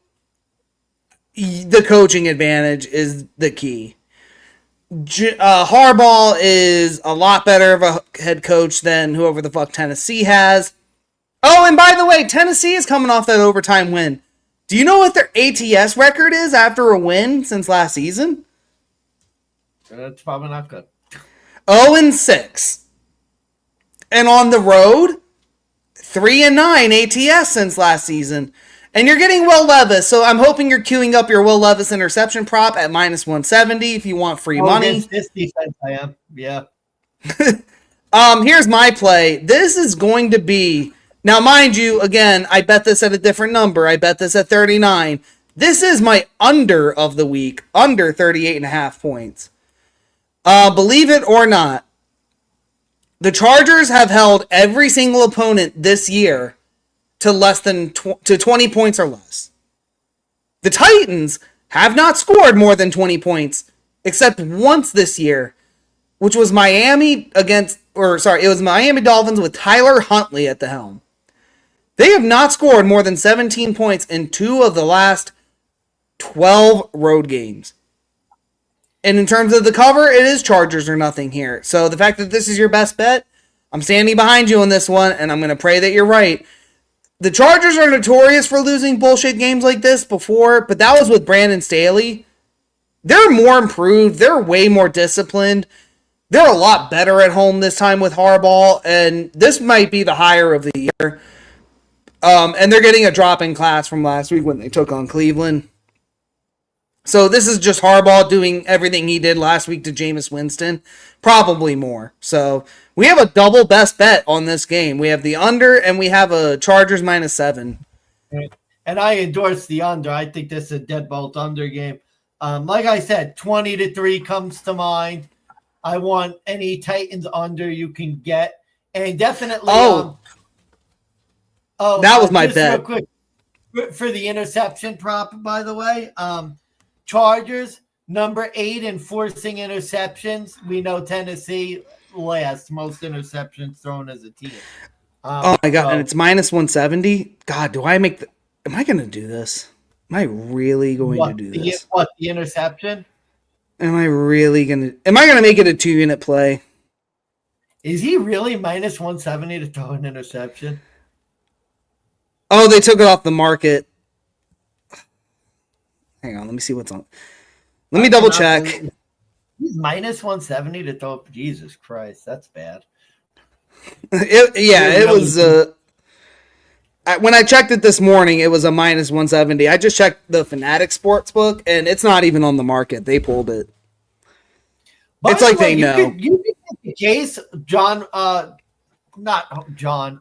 Jim Harbaugh, Jim. Coach of the Year. You can make the case, Coach of the Year. The Chargers. The Chargers have stopped charging since he's shown up. Yeah, minus 164 on FanDuel, and I think it was DraftKings that's minus 170. I'm double checking now, but God, that could be a 2-unit play. Will Levis interception, that just seems like easy money. It really, really does. I mean, that's just ridiculous. Coming off an injury, he's due for one. Yeah, it's DraftKings minus 170. You can get minus 164 on FanDuel though. Slightly better number. Too, one of the few games where the Chargers are going to have a home field. Yeah, this could be an easy. This could be a no sweat best bet. Could be minus 7.5 and the under 39, which you can get on DK. You can get plus 284 right now. All right, I'll introduce the next game. Mansman, I need you to take one more for the team, and then I'll go ahead and lead the rest of the episode. The Jets are traveling to Arizona. 1.5-point road favorites now, minus 132. Over-unders 46.5. The Cardinals, plus 112. Home dog, plus 1.5. Cardinals they're not getting any of the money or the bets. 56% of the money on the Jets, 53% of the tickets. I will return shortly. Okay, gotcha. Bear with me one thing, folks. I just want to see. So Arizona's going into the bye, which is one of the concerning things. You look at it, the Jets coming off a big win at home. They're now a non-conference road favorite, which I think if I remember correctly from Big Bucks, been pretty successful. Arizona's defense hasn't been great, but they have been very good at running the ball. Here's what I'm going to do. I'm going to make this my fade of the week. Fuck it. I'm making this my fade of the week. I'm fading the New York Jets, who are getting all the money after one fucking win. What in that game made you think that the Jets are good? I mean, can we just... What on that Thursday night game made you think that the Jets were a really good team? They played a lifeless shell of the Houston Texans with 17,000 injuries, and the Texans basically did everything they could to lose the game. Why are the Jets a road favorite again? I think here's the thing to remember. The Arizona Cardinals could run the ball. Oh, yeah. They're going to be to run the ball. That's the weakness of the Jets defense. And then the question is, what is the Jets offense going to do? Now, Mike Williams is history. Okay, goodbye, good luck, good riddance. I don't know. This seems to me like it's going to be a close game. And honestly, picking the Jets going across time zones to play, to play Arizona. And I think the Jets have a tough game against the Colts, a team that they're chasing in the wild card next week. I wouldn't necessarily call that a look-ahead spot. But to me, it's just, I think this Cardinals team is better than the Jets. I think they're better than the Jets. So I'm taking a team that's better at home, getting points. I don't know why people continue to bet the Jets every single week. The Jets are not a good football team. I don't know how long it's going to take to figure that out. Is Chewbacca. Give me the Cardinals. Fade of the week. I'm fading the Jets. I'll do it one more time for those who didn't hear. Ladies and gentlemen, this is Chewbacca. Ladies and gentlemen, boys and girls of the supposed jury, we have a double DGent fade of the week. Arizona plus 1.5 at minus 105. You hit the nail on the head. I'm going to go a little different of a route. This is a pros versus Joes matchup. The pros are all over the Jets in this game. I even heard one sharp bettor get literally bullied into betting on the Jets here. And I thought, what a fucking pussy. You got bet into the Jets. Aaron Rodgers is 0-2 straight up in ATS and non-conference road spots this year as a Jet. And if you actually want to go back to when he was at Green Bay, he's 2-6 ATS against the NFC on the road. The Jets won a game on Thursday Night Football doing Jets things when they should have won by 20 or more. But they got in their own way and they didn't. The Cardinals, on the other hand, just shut down Caleb Williams and the Chicago Bears. What do you think they're going to do to this Jets team? Aaron Rodgers can't move in the pocket like fucking Caleb can. Jets receiving core, the ghost of Devontae Adams, who caught a ball after a concussion. I'm still salty about that. No Mike Williams, good riddance. Garrett Wilson, literally playing Jesus in the fucking show of Thursday Night Football. Is he going to play Jesus once again with one-handed no-look catches? I don't think so. I'm not even saying the Cardinals are going to be great, but they could literally do what they did last week to Chicago and do another 29-9 performance, 29-10. So I'm everything you said and just fading the spot of the fucking Jets and Aaron Rodgers. Like, I don't think he's any better. I wasn't impressed with them after Thursday Night Football, so 100%. We have a double best bet, double DeGent fade of the week. I mean, maybe the numbers, because some of the Jets players are getting healthier. Looks like maybe a couple of guys on the offensive line are. But this was a team that was like had lost 6 straight before that. I don't know. To me, the wrong team favorite in this game. Arizona should be a 1.5 point favorite. Oh yeah, no, that you're 100% right because this line opened as the Cardinals as a 1 point favorite, and then it flipped to the Jets as a 2 point team. Yeah, no, now it's like Jets are nothing not Jets. This is Cardinals or nothing here. Like, the line movement made no sense. I thought the Cardinals should be the 1 point favorite, and I was all over that. But no, you want to be a donkey? You want to bet the Jets? Go ahead. Be my fucking guest. Won't be me this week. Over under 46.5. I have under in that game. Yeah, I think Arizona's defense is not great. I'll give you that. But it would not surprise me if the Jets come out flat as a pancake after a win. We know from our friends at Let's Talk Jets Radio, that shout out to them, that the Jets often come out bad after a win, read their own press clippings, and think they're the best thing ever. And look, I think Arizona is just going to run the football. James Conner, Kyler Murray, I think they're going to run the piss out of the football. So I like your under. I think that makes sense. Yeah, actually, that's even more of a reason to take the Cardinals. So, non-conference road favorites. I'll give you those numbers real quick. So, AFC teams as the non-conference road favorites while you were away. Go ahead. Oh, thank you. But I don't have the number. You give them. AFC non-conference road favorites have actually done well in this spot, 8-3 straight up in ATS. But considering, I think it was last week, they had a significant upgrade. Or is this? That's week 8. So did I not? Oh, it hasn't been updated. Oh, 9-3. 9-3. Fuck. Well then. Well, I think the wrong team's favorite though. The Jets shouldn't be a non-conference road favorite. But that is a key.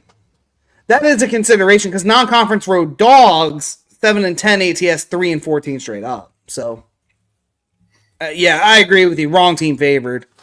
This is when you fade the spot. This is why it's our fade of the week. Yep. Because this isn't right. All right. Last 4 o'clock game, I believe. If I'm not, this is it. There's only 3 4 o'clock games. We got the Philadelphia Eagles as 7.5 point road favorites, -370. Traveling to Dallas at Jerry World, where Cooper Rush will be leading this Cowboys offense with Ezekiel Elliott missing practice once again. 7.5 point home dogs. They are plus 295 now on the money line. Over under is 43.5. Eagles getting 93% of the money, 84% of the bets on the spread. Boy, oh boy. A lot of sharp bettors are saying this is the week you take Dallas. Eagles can't cover fucking. I heard that. I heard the Eagles can't cover a fucking nosebleed. Are we high? Cooper fucking Rush only catching 7.5. Bro, hold on. Before I want to get your take on this, I listened to a Sharp podcast. Someone on the podcast said that Cooper Rush is probably the best backup in the NFL. Go. Okay, let's go through. Is he better than Justin Fields? No. Is he better than Mason Rudolph? Is he better than Andy Dalton? No. Nope. I'd say coin toss because Andy Dalton is shit. He won one game against the Raiders. He's 5-1 as a starter. Dallas didn't look that bad in the second half of the Atlanta game. What about the first half? What about when it mattered? What about when it mattered? What about when it mattered? That was the question. What about when Dallas has a close game? I mean, that's the narrative of the fucking Dallas Cowboys. They look good when the game's blown out of proportion and they have nothing left to win. Then they look good. But when there's a game on the line, when they have everything to play for, they shank field goals and blow covers against the Giants. Barely beat the Pittsburgh Steelers, but otherwise they fucking lose and get their asses kicked. Like, guys, Dallas is 3. Am I reading this right? I just want it 3-6-1 ATS. Or no, that's Nick Sirianni. Motherfucker. That's why. Yeah, Nick Sirianni literally cannot cover his nose during a nosebleed. I hate Nick Sirianni. He left 9 points on the board last week against Jacksonville by being aggressive, going for it on 4th down. But the Eagles are 6-2 and winning games. And that's more than I can say about Dallas. And I'm not putting Dallas to cover. Thursday look ahead. I could. I'm not going to, but I could. I'm not going to pick a team on my auto fade list that's lost and failed to cover 4 straight weeks. Dallas is on the list. Can't do it. Not even going to try and tease it. Not even going to pretend. With Dallas, at least. This, to me, teaser leg number 2. Just take the Eagles down 1.5. Don't even, I wouldn't be cute and try to play the spread. Because Cooper Rush, he is 5-1 as a starter. I forget how many eons ago that was, but that was with a good O-line and a good defense. So wait, that was Dan Quinn and who's the Eagle? That's right, that offensive coordinator for Dallas who left. He went to the Eagles, and now this is a revenge spot. That's right. Yeah, fucking Dallas. They're doomed. You're literally going up against the one guy who knows the Cowboys defense better than anyone. I have no fucking faith in this Dallas team. This is Eagles or nothing for me. Yeah, I'm going to keep it brief. Kellen Moore. Let me give you some of the numbers. Eagles, 174.8 rushing yards a game. That's second in the league. Dallas gives up the 3rd most in the league, 147.8 on defense. Dallas this year, one of the worst teams running the ball, 82 yards a game. Eagles, 5th best rush defense in the league. Dallas passing the ball up to now. They've been very good, but now they're getting Cooper Rush. Eagles, 189 yards passing allowed. That's 7th in the league. It's real simple. With Cooper Rush playing, it's Eagles or nothing. I don't know. They do have the look-ahead spot, so it could be a situation where the Eagles maybe keep their foot off the gas towards the end of the game, try and conserve a little for next week, but the Eagles are winning this game. One counterpoint I'm going to throw at you. Eagles to cover in Dallas, not great under Nick Sirianni. 0-3 straight up and ATS. So he actually loses in this spot more often than anything. He's 3-6-1 ATS in road division games as a head coach. However, Dallas is just as bad in these kinds of spots as well. Dallas in general, they've only covered 2 games all year. So that puts them at 2-7 ATS, and they covered against Cleveland in week 1 and Pittsburgh. Those were both situations where Dallas was a road underdog, which means none of which were those of them at home. So they're 0-3 straight up in ATS at home. None of them against division opponents. And the Cowboys, 4-11 ATS in their last 15, so they're just not a profitable team to bet on either. This just seems like the Sharps' darling, where it's like, well, it's the Eagles minus 7.5. They couldn't do it against Jacksonville. Why are they going to do it against Dallas? Well, really, is this a thing the Eagles are going to do every week, or is this just a one-off where Sirianni went aggressive and it went the wrong way? I think if Sirianni goes aggressive this week against Dallas, everything goes right. And I think he blows them out of the water. Honest, that not cover shit, that was stupid. They gave up a touchdown with 4 minutes left in the game. The game was pretty much 100% supposed to be there. Like, people are making a big deal of that over nothing. If they don't give up that late touchdown, they really weren't under. They were 75% to win the game the whole fourth quarter. People need to calm down. The Eagles are fine. I agree with you there. So Eagles all the way. Fly, Eagles, fly. Sunday Night Football. It's the Detroit Lions only laying 3.5, minus 174. Road, non-conference NFC road favorite. They're traveling to the Houston Texans, who are catching 3.5 plus 146. It looks like the return of Nico Collins is imminent. Over-under is now set at 49.5. Detroit is a 91% money favorite on the spread and 88% of the tickets, according to FanDuel. Let's run through the numbers here, shall we? On the spread, Detroit is 7-1 ATS. Meanwhile, the Texans are 3-6. The Lions are a 7-1 team, while the Texans are 6-3. And in terms of the over-under, Lions are 4-4. The Texans 2-7 towards the under here. Well, we have a big, popular favorite team. It is Sunday Night Football. With Sunday Night Football, you know me, Money Mansman. You know what I love to do on Sunday Night Football. I love to bet the favorites blindly. And once again, I'm getting Detroit at a low number. And this is my best bet of the week. Detroit Lions minus 3.5 against what the fuck is this Texans team? I mean, could have been my fade of the week because a lot of the sharps are kind of questioning whether this is the spot the Detroit Lions fail. But over the course of the season, no real edge with betting teams coming off Thursday Night Football after the loss. However, going back to week 5, when the script has kind of changed, teams coming off Thursday Night Football after a loss, 4-1 straight up in ATS. It's a trappy line at 3.5. I'll admit it.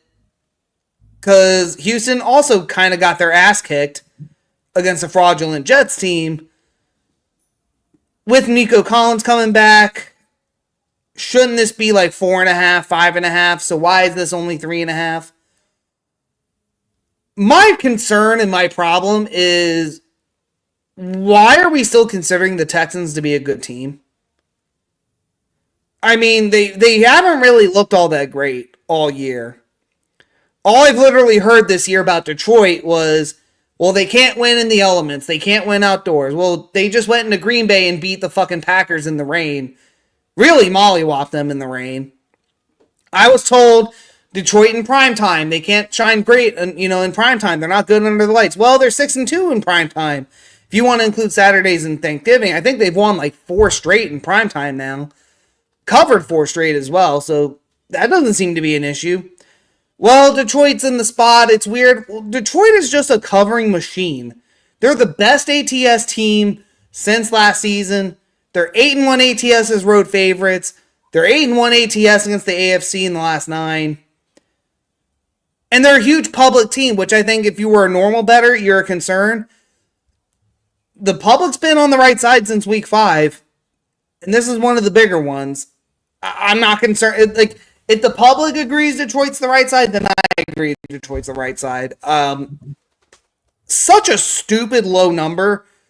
What have the Texans done to deserve this much respect? I don't fucking get it. So I'm just going to take the Lions, best bet. Sort of taking a page out of your book from last week, but... Yeah, a bit of a tricky spot because it's a back-to-back road spot for the Lions. But I mean, what do you say? There's only one way to look, and it's the Lions because they're still not being priced like one of the best teams in football. I mean, if this line was not at all, I think maybe you could convince yourself into Houston. But at 3.5, under 4. I mean, look, the problem is the Texans are getting Nico Collins back. What about their offensive line? They lost yet another offensive lineman in that Jets game. They're absolutely decimated on the O-line. And Detroit just continues to stack up wins. I don't know if Zadarius Smith is going to play. That's the only that's the only consideration that may be worth taking into account. Look, I think Houston has a good defense. I think their defense will play tough, but Will Anderson's out. He was lost in the Jets game. He's not going to play. And in terms of offensively, I've not been big on Houston all year. I was telling you even before that their point differential didn't suggest they were as good as their record was. I think there's a good chance that I expect Detroit to just take care of business, even though it's a bit of a funky spot. And maybe you want to be a little safe. Maybe you take Detroit money line. I think Detroit's going to win this game. I don't like Houston in this spot with all the injuries that they have. I think we saw in the Jets game that O-line is really not looking too good. No. Detroit was a 3.5-point favorite at home against the Rams week 1. They won and covered that in overtime. They've won and covered everything in primetime just this year. Why are the Texans going to change that? That's my question. Yeah, if someone can answer that, if somebody can answer that for me, then maybe I'll change my opinion. But till then, I'm not convinced. So yeah, it'll be the same people who were betting the Jets against them last week. So fair enough. All right, last game, Monday Night Football. Miami Dolphins, 1.5-point road dogs now. They're plus 110 on the money line. They're going to the Los Angeles Rams, also at SoFi Stadium, minus 130 for the Rams, minus 1.5. Over-under is 48.5 points. Monday Night Football, the Rams getting 56% of the money, 69% of the bet. This seems like the Dolphin season here on the line. Oh, wait, that was last week when they played the Bills. Oh, boy. Do I have anything here? Do I have notes? I think I have notes. Yeah, there's a lot of sharp bettors here. The Dolphins, I know when I gave the numbers that the Rams were the public team, but every sharp podcast I've listened to, which was 4 of them, all of them are on Miami here. The lowly Miami Dolphins, who are 2-7 straight up in their last 9 road games, with a road cover at 6.5 against the Bills in a divisional spot. But they're 2-6 ATS since 2023 on the road. Matt Stafford, 2-4 straight up in ATS on Monday Night Football. He's only beaten the Cardinals, though. Here's what I'm thinking, just bottom line. Miami's an East Coast team traveling to the West Coast. Back-to-back road spot against Buffalo. Now they're going to LA. The Rams had the overtime game in Seattle, but that was same time zone. Divisional spot as well. I look at the coaching thing. That's aspect. When I do my rankings, I part of it is coaching. How good is the coach versus just the performance. Sean McVay is still years away ahead of Mike McDaniel right now. In terms of quarterback, I still trust Matthew Stafford over Tua Tagovailoa. And in a non-conference spot, the Rams have won 4 of their last 5 against the AFC at home. over the Dolphins, who have not covered 4 of their last 5 against the NFC. And I mentioned way earlier in the episode, the Tennessee Titans, they put up 30 plus against the Dolphins defense. Now the Rams have Puka Nacua and Cooper Kupp and Kyron Williams, who really is the X factor of this offense right now. I wouldn't be shocked if the Rams rolled over this Dolphins team. It might be closer than we anticipate because the Rams defense is just as bad, but God, I just think the NFC home team, Monday Night Football in a non-conference spot with Dolphins as a dog.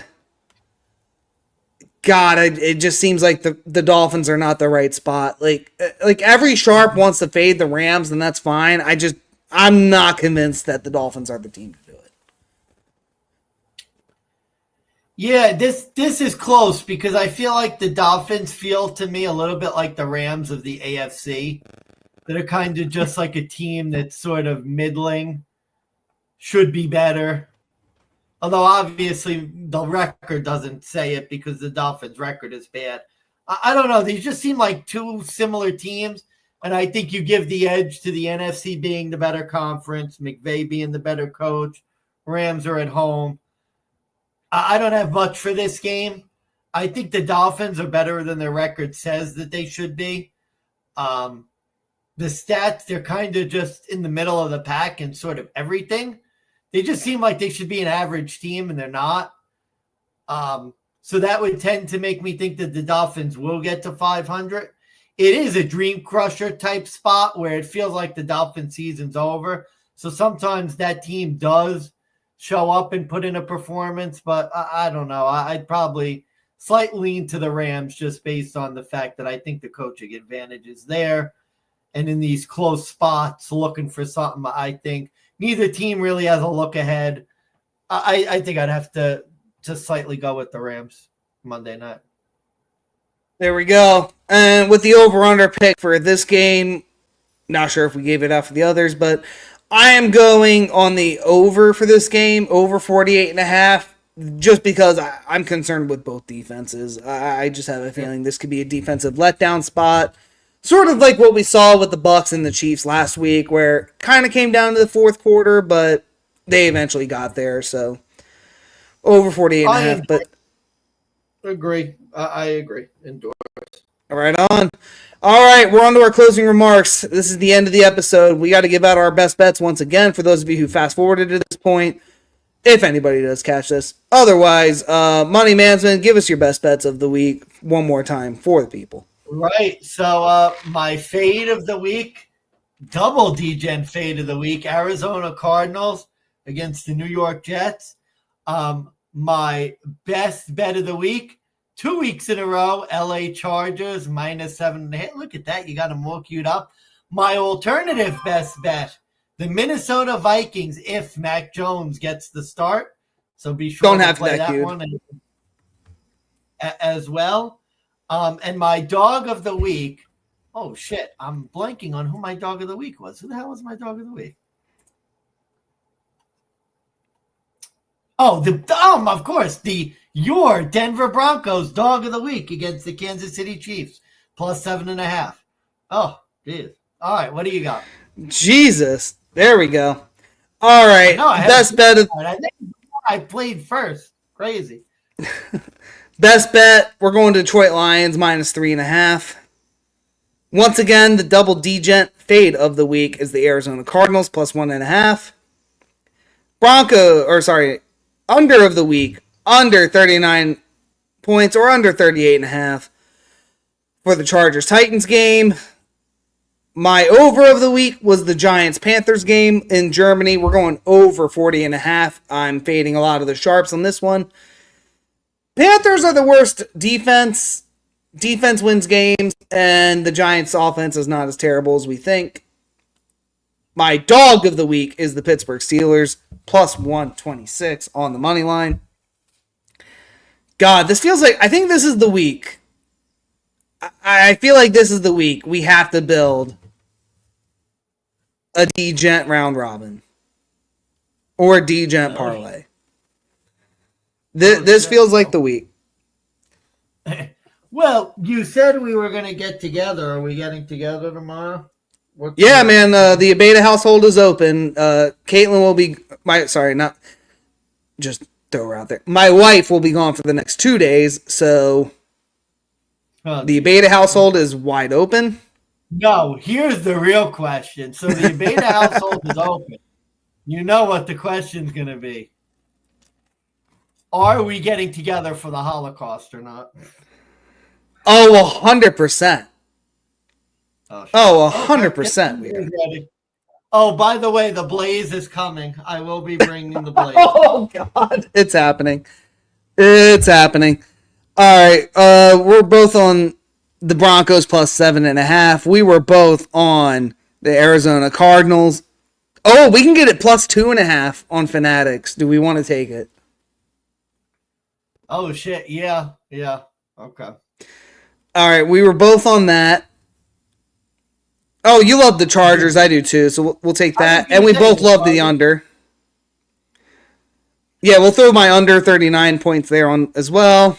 Oh, we also love. Oh, wait. Let me see if we can get it.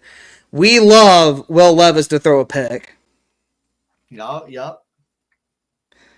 It cannot be added. That's depressing. That is sad. But I will bet that separately. Oh, boy. What else do we have? Oh, geez. What else do we both like? Pittsburgh? Yes, Pittsburgh. We could add them plus 2.5. Oh, that's 25 to 1. Did we? Oh, we have Denver. That's 25 to 1. Yep. So here we go. Denver plus 7.5. Cardinals plus 2.5. Chargers minus 7.5 and under 39. Or I could take out the 39, add the Titans team total under. Which would you prefer?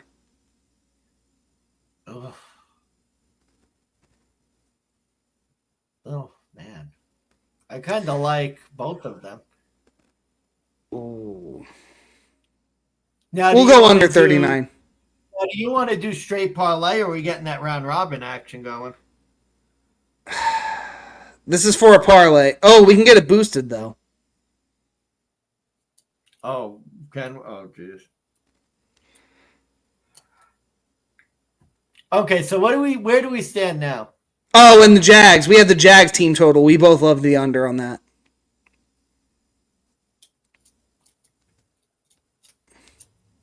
Is it at 17.5? Yes. If not, I can alt spread it to 18. Who did the Titans play? The Chargers. Chargers. All right, under 18.5 minus 1. We're getting 45 to 1. Boosted to 58.5 to 1. Oh my God. Oh my Lordy. Now, if we want to round robin this, we can. I'm thinking we each split half a unit on a parlay, then we split some money on a round robin. We'll build that Sunday. Yeah, I agree with that. Okay, we'll do that. 6 legs. I don't think we need to add much more. No, we probably should. It's already at 58.5 to 1 boosted. Okay, here's my question. Chargers Titans under 39 game total, or do we want to just do Titans team total under? Which do you feel more confident in? Titans team total under. What's their team total under? Let's find out. God, given the total, I can't imagine it's too much more. Road team. Under 14.5 minus 105. Game total under. 39. The odds will probably be better. Yeah, the odds will probably be better too. With the game total? Yeah. All right, under 39. Correlated, and the odds will probably. So yeah, keep the game total under. 20 All right, to 3. so that's what I'm seeing for that game. All right, we'll split a unit, do a 6-leg parlay, then we'll round robin it later. Yeah, that's what we'll do. We'll figure it out tomorrow while we're drinking through the Holocaust. I'll make sure to make breakfast. Well, thank you, everybody. Thank you, D-Gents and ladies, for joining us for this wonderful episode of the Distinguished D-Gents podcast. Make sure you check us out on x.com/D-Gents podcast, where Money Management will put up the Distinguished D-Gents challenge, where you can challenge us on the spreads and the money lines every week. If you beat both of us, you will win a free bet on Money Management. Just kidding. It'll be on me. Either way, free bet if you beat me and Money Management on the money line and the spreads bet. I have nothing left. I'm Steve Big Bucks Beta. Money Management signing off. That will be up immediately following this episode, so be on the lookout for it. You as well, buddy. All right. Thank you, guys. Have a good night.